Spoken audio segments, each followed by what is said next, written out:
बढ़ते हैं आगे और कुछ खबरें आपको दिखा देते हैं फटाफट अंदाज में। महाअष्टमी के मौके पर प्रधानमंत्री नरेंद्र मोदी ने दिल्ली के चित्तरंजन पार्क में दुर्गा पूजा पंडाल में की पूजा अर्चना। इस दौरान सीएम रेखा गुप्ता भी रही उनके साथ।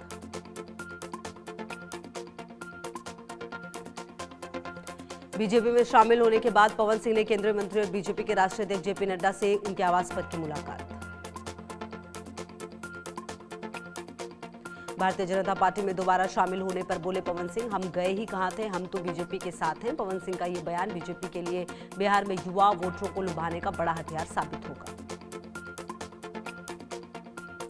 बिहार चुनाव से पहले भोजपुरी एक्टर पवन सिंह ने उपेंद्र कुशवाहा से मिलकर गिले शिकवे किए दूर। उपेंद्र कुशवाहा ने एनडीए में पवन सिंह का किया स्वागत।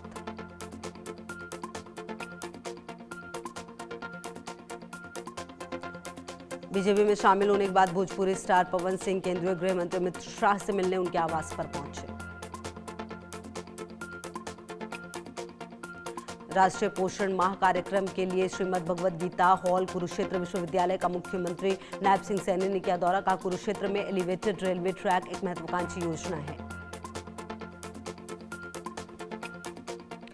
सीएम सैनी ने कहा, जल्द ही ये एलिवेटेड रेलवे ट्रैक पूरा होने वाला है। इसका उद्घाटन पीएम मोदी करेंगे। ये देश का दूसरा एलिवेटेड ट्रैक है, पहले भी हरियाणा में है। ये हमारे लिए गर्व की बात है।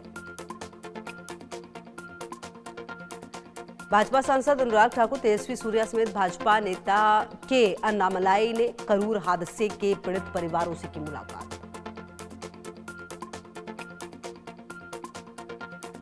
भाजपा सांसद अनुराग ठाकुर ने कहा, जहां पर दुर्घटना हुई वहां पर हम गए। हजारों लोगों के जूते चप्पल अभी भी वहां पड़े हैं। पेड़ टूटे हुए, छतें टूटी हुई हैं और तारें भी टूटी पड़ी हैं।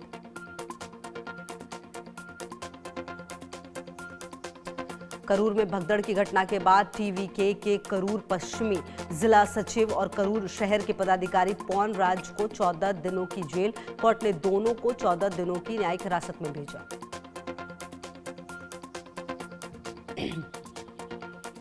सीट शेयरिंग को लेकर बोले चिराग पासवान, अंतिम फैसला केंद्रीय संसदीय बोर्ड को लेना है। हम एनडीए उम्मीदवार के साथ जीतेंगे। कांग्रेस नेता सचिन पायलट ने कहा, लद्दाख के लोगों से भाजपा ने कुछ वादे किए थे और अब वादों की पूर्ति नहीं हो रही है तो जनभावना का आक्रोशित होना स्वाभाविक है। हालांकि हिंसा किसी भी समस्या का समाधान नहीं है।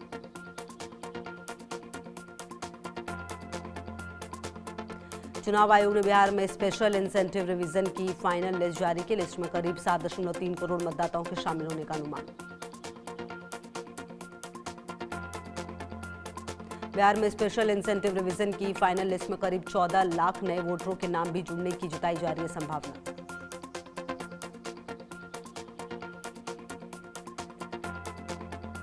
जून 2025 से शुरू की गई थी एसआईआर की प्रक्रिया। इसमें 7.89 करोड़ रजिस्टर्ड वोटर्स से दोबारा फॉर्म भरवाए गए थे।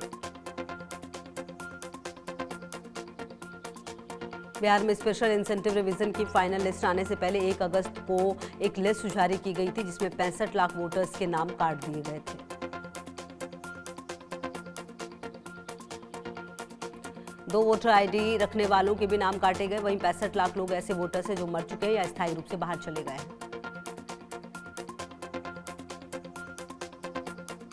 यूपी के उन्नाव में सिनेमा हॉल में लगी भीषण आग। हॉल में मची अफरा तफरी। कड़ी मशक्कत के बाद आग पर पाया गया काबू। शॉर्ट सर्किट के कारण आग लगने की आशंका, कोई हताहत नहीं। बरेली हिंसा के आरोपियों पर बुलडोजर एक्शन जारी। तौकीर के करीबी की अवैध मार्केट पर चला बुलडोजर। कल ही अवैध मार्केट को सीलिंग का दिया गया था नोटिस। दिल्ली एनसीआर में मौसम विभाग ने लिया यू टर्न। झमाझम बारिश के बाद तापमान में गिरावट। दिल्ली के कई इलाकों में जलभराव। नवरात्रि में मौसम हुआ सुहाना।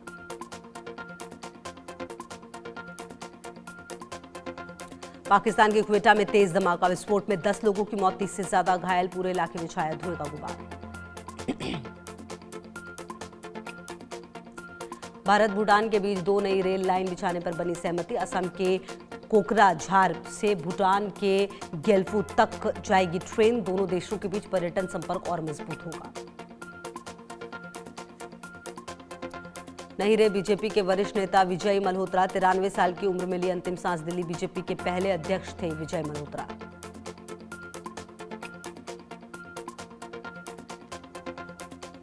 विजय मल्होत्रा का पार्थिव शरीर उनके आवास पर लाया गया। पीएम मोदी ने घर जाकर दी श्रद्धांजलि। यूपी एटीएस ने 4 कट्टरपंथियों को दबोचा। पाकिस्तानी संगठनों से प्रभावित होकर भारत में आतंकी घटना को अंजाम देने के लिए जुटा रहे थे फंड। लोगों को ऑडियो चैट्स और वीडियो भेजकर उकसाकर आरोप।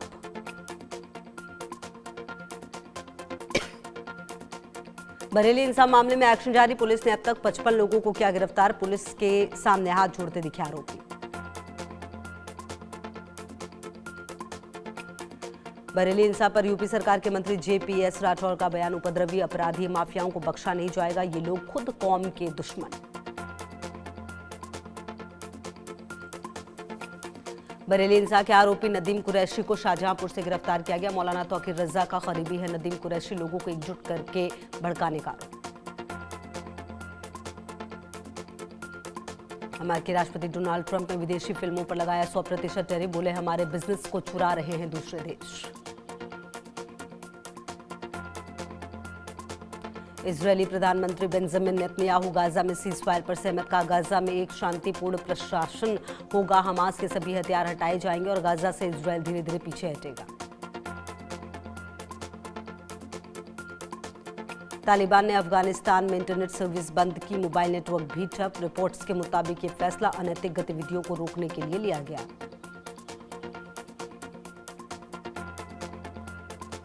कनाडा सरकार का लॉरेंस बिश्नोई गैंग पर कड़ा एक्शन। कनाडा ने लॉरेंस बिश्नोई गिरोह का आतंकवादी समूह घोषित किया। बोला गैंग वॉर और हत्याओं में इसका हाथ। बांग्लादेश में आदिवासी बच्ची से गैंगरेप के बाद भड़के हिंसा। आदिवासी बहुल इलाके में 3 लोगों की मौत, कई पुलिसकर्मी घायल। लंदन में महात्मा गांधी की प्रतिमा के साथ तोड़फोड़, भद्दे चित्र बनाए गए। भारतीय उच्चायोग ने इसे गांधी की विरासत और अहिंसा के विचार पर हिंसक हमला बताया। चक्रवाती तूफान बुआलोई ने वियतनाम में मचाई तबाही। अब तक 9 लोगों की मौत। बाढ़ और भूस्खलन से कई लोग लापता। हजारों लोगों को सुरक्षित जगहों पर पहुंचाया गया। एशिया कप जीतकर देश लौटी भारतीय टीम। मुंबई एयरपोर्ट पर टीम इंडिया का जोरदार स्वागत। ढोल और भारत माता की जय के नारों के साथ प्रशंसकों ने किया अभिवादन।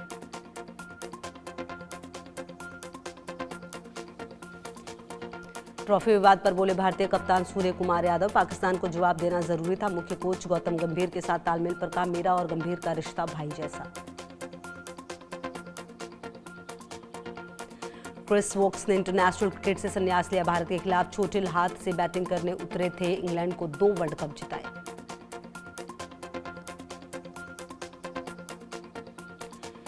मानहानि केस में कंगना रनौत को बठिंडा कोर्ट से झटका। वीडियो कॉन्फ्रेंसिंग से पेश होने की याचिका खारिज। एसएसपी को ऑर्डर भेज व्यक्तिगत पेशी पर बुलाया।